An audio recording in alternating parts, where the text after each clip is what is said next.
Good morning, Bears fans. It is finally game day after a long week of waiting with the bye. Chicago Bears football is back. Now, with today's game, I want to go over some keys. I want to see what will it take to take down the Commanders today. There are a couple of things that I would like to go over. I'll try to make this video short, sweet, and to the point because my videos are typically longer form, but let's try to make it as short as we can. Let's jump right into it. Now, on the offensive side of the ball, can Caleb Williams keep up with his consistency that we have seen weeks 3 through 6 before the bye?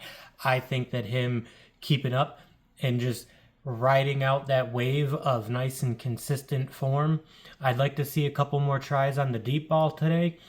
But if you can keep getting that consistent yardage out of your short ball and your mid-range ball passes, that would be great. Try to keep your completion rate between that 70 to 75% that we've been seeing the last couple of weeks. I think that will help him a lot. I also think that keeping that running game going with Roschon Johnson and Swift will be very important. I'd like to see, Taylor Swift get your chunk yards. Use Roschon Johnson to punch it into the end zone like they have been doing. I think that will help them on the offensive side of the ball. Is also on the offensive side of the ball, how well can you defend for your quarterback? The Bears offense has been doing a lot better as of late, weeks 3 through 6.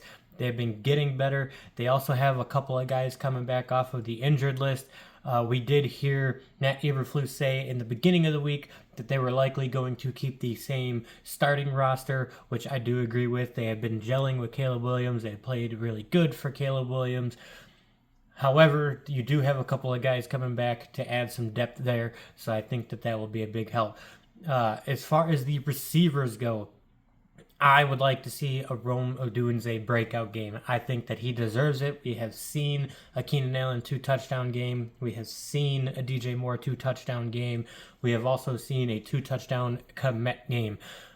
Do I think that you should try to get him 2 touchdowns today? Not necessarily, but I would like to see him have that kind of game that we have seen out of basically our entire receiver and and tight end core. So I would like to see them get a nice game going today. I think that would be fantastic. So those are my picks for the offensive side of the ball. As far as the defensive side of the ball goes, you do get Tyreek Stevenson back. Looking at the active roster and injury report, so you have Stevenson coming back. That will help a lot. I believe that Elijah Hicks is the one getting your start at safety with Jaquan Brisker being down for another week with that concussion. So it is, can your fill-in guys play as strong as they did against Jacksonville before the bye? I think that if your secondary can still hold their own there like they did in Jacksonville, that will help you a lot in preventing Jaden Daniels getting the ball downfield. I think that if you can hold that offense to short plays, that would be the preferred route to go there. I think that your secondary, like I said, did a very good job against Jacksonville, given that you had 3 guys out.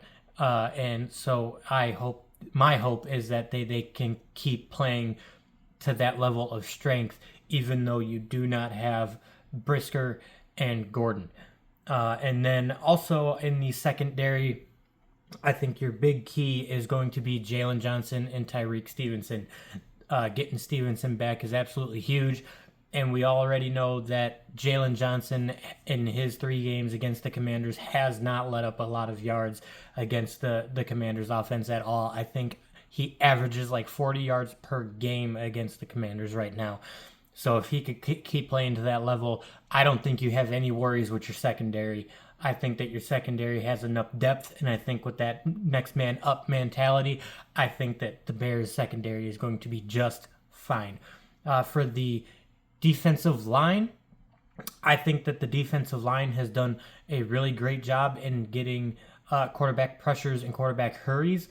I know that we have struggled mightily against the run game, but mostly our run game struggles to me anyways, has been a couple of big chunk plays throughout the game. Not necessarily letting up consistent yardage throughout the entire game. It tends to be a couple of chunk plays that makes that number look worse than it actually is, in my opinion, because once the Bears get down into the red zone in weeks 3 through 6 up until the bye, they have shown that they are a really, really, really good red zone defense.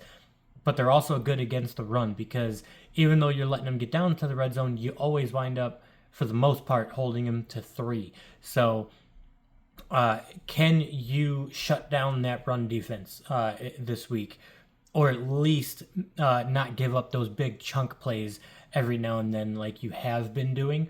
I think as long as you don't give up those large chunk plays, that is going to help. Because like I said, once you get down to the red zone especially, you've become a very locked down defense.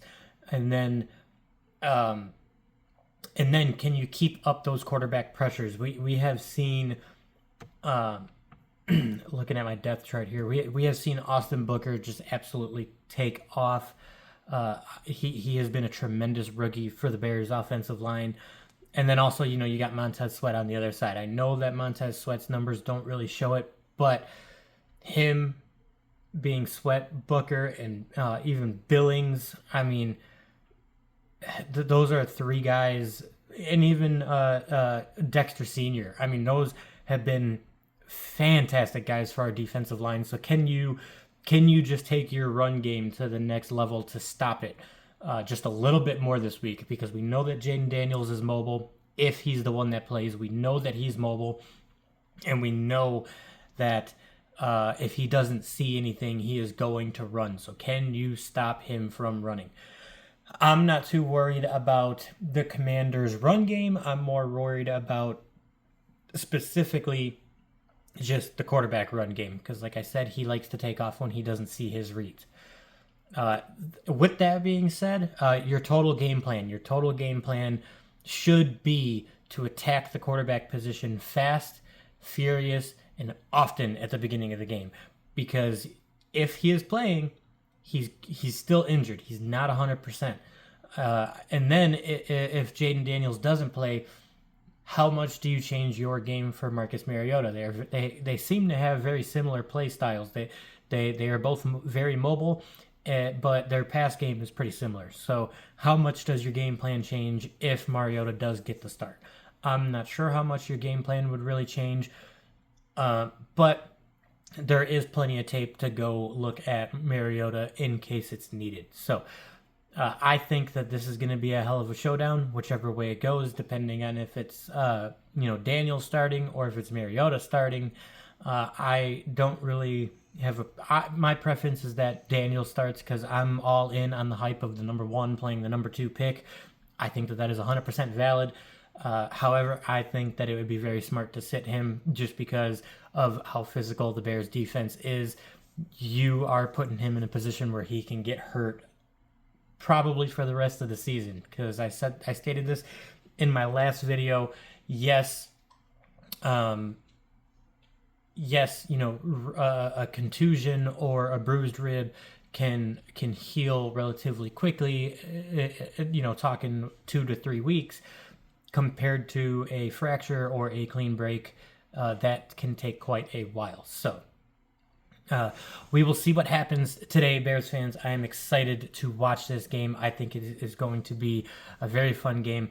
I think that I have the Bears taking this game 27-18. I don't think that the Bears are going to give up plus 21. I think that they are going to stay under that 21 streak and keep that going. And I think that I put Caleb Williams at 3 total touchdown passes today, and then a pair of field goals from yours truly, Cairo Santos. So we will catch you after the game for a recap. All you guys enjoy the game, and I will catch you later.